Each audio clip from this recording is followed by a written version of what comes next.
Sometimes a simple message can make you pause.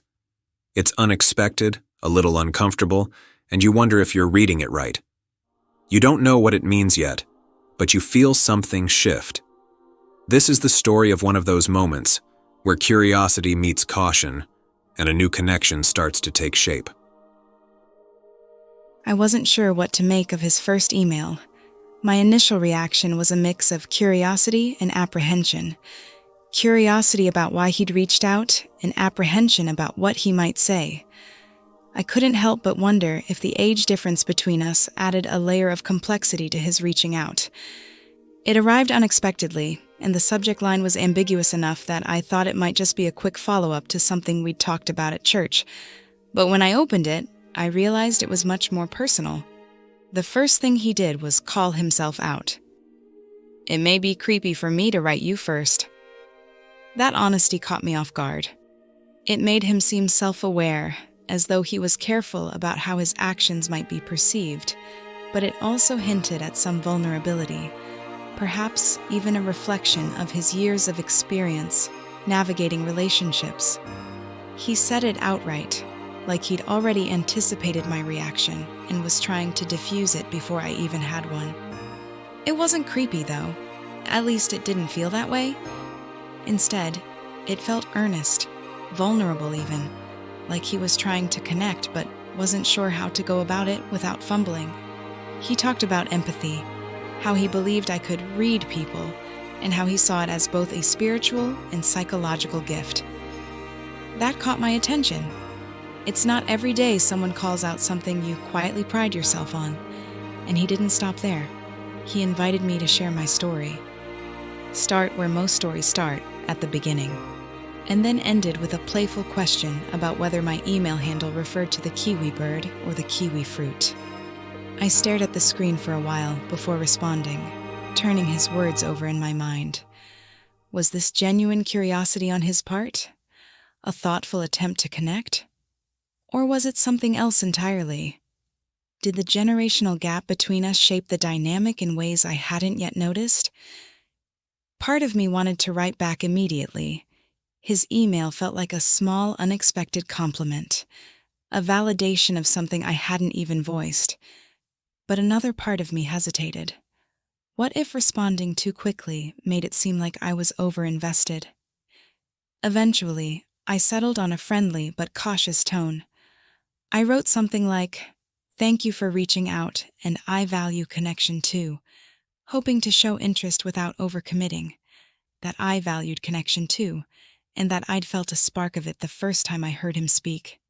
It felt important to keep the conversation open but grounded. He wrote back the next day. This time the email was longer, more elaborate. He started with flattery, calling me extraordinary and praising my willingness to seek deep connection. He said it was rare, that most people feared being truly seen, and that he valued those who weren't afraid of vulnerability. I found myself nodding as I read. He wasn't wrong. There is something terrifying about letting someone see all the way in. Then he pivoted. His email turned into a kind of intellectual gift, an ode to the letter K. He'd clearly put thought into it, breaking down how the sharp, plosive sound of K made it memorable, dynamic, even bold. It was unexpected, almost academic, but I could see what he was doing, tying the qualities of the letter to me, as if to say, "This is how I see you." The email ended on a more personal note. He mentioned that this time of year was difficult for him, that he was taking a break from socializing to conserve his energy. I appreciated his honesty, even if it felt a little heavy. His mention of this season being hard felt like it came from decades of life experience, a reminder of the wisdom time can bring. His openness about needing space resonated with me. I've had my own moments of retreat during this time of year, so I understood where he was coming from. Still, there was something endearing about how much thought he'd put into his words. It felt like an offering from someone who'd spent years reflecting on human connection, someone eager to pass on what he'd learned. It felt like he was trying to offer me something meaningful, a reflection of how he saw me, or at least how he hoped I'd see myself. As I sat back, rereading his message, I felt a mix of emotions. Flattered, certainly. Curious, too. But there was also a sense of caution. He'd opened a door, one that seemed to lead to a deeper connection, and I wasn't sure yet if I was ready to walk through it.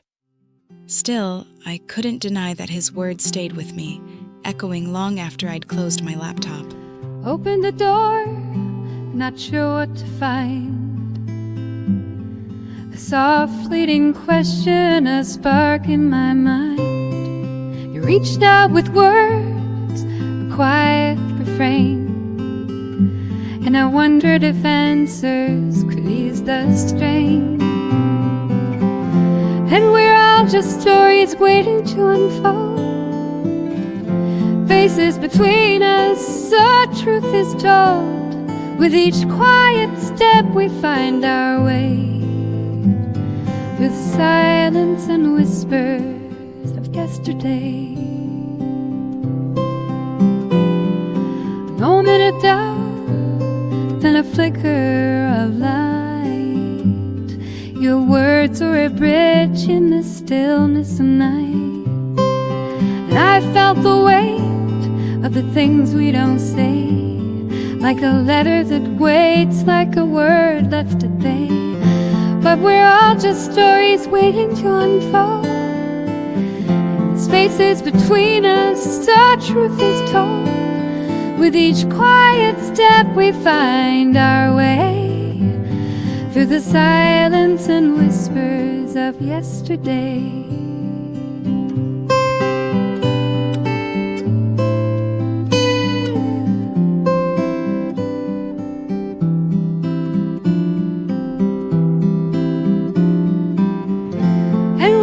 Just stories waiting to unfold.